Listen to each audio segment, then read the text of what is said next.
नाश की जड़ अहंकार। एक समय की घटना है। एक बूढ़े आदमी ने अपनी बहुत सी संपत्ति अपने पुत्र के नाम कर दी। उसने अपनी वसीयत में लिखा कि उसकी सारी संपत्ति उसके मरने के बाद उसके पुत्र की हो जाएगी, और वसीयत करने के कुछ दिन बाद ही उसकी मृत्यु हो गई।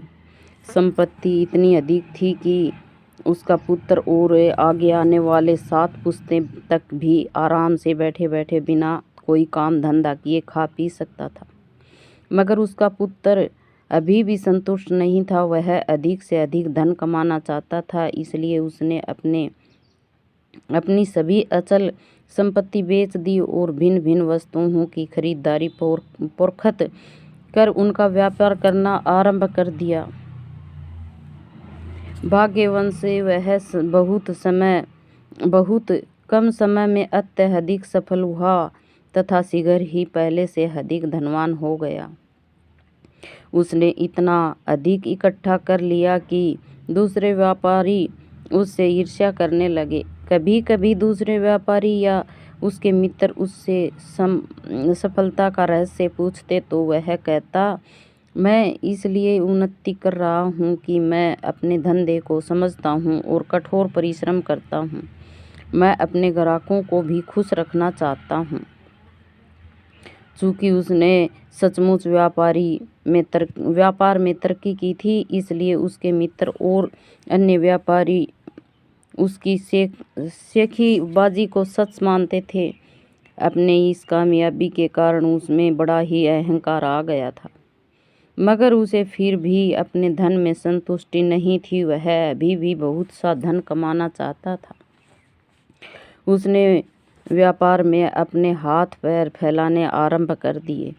आरंभ में तो उसे व्यापार में लाभ हुआ, मगर उसका अहंकार इतना बढ़ गया था कि भाग्य की देवी उससे अप्रसन्न हो गई। उसे व्यापार में घाटा होने लगा। पहली घटना तब हुई जबकि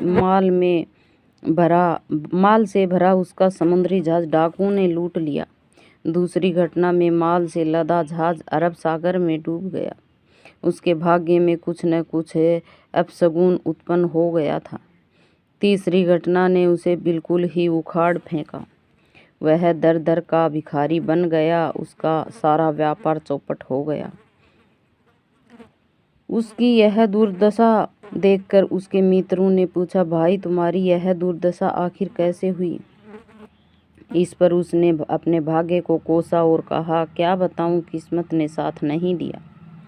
भाग्य की देवी उसकी बात सुनकर अप्रसन्न हो गई। वह साक्षात उसके सामने प्रकट होकर बोली, तुम सचमुच बहुत अकृतज्ञ हो। जब तक तुम सफलता की सीढ़ियां चढ़ते रहे तब तक तुम उसका सहारा सैरिए खुद लेते रहे, मगर जैसे ही हालात खराब हुए तुमने भाग्य को धिक्कारना आरंभ कर दिया। याद रखो, मनुष्य की अकृतज्ञता तथा उसका अहंकार उसे ले डूबता है। निष्कर्ष, अहंकार से युक्ति का सर्वनाश हो जाता है।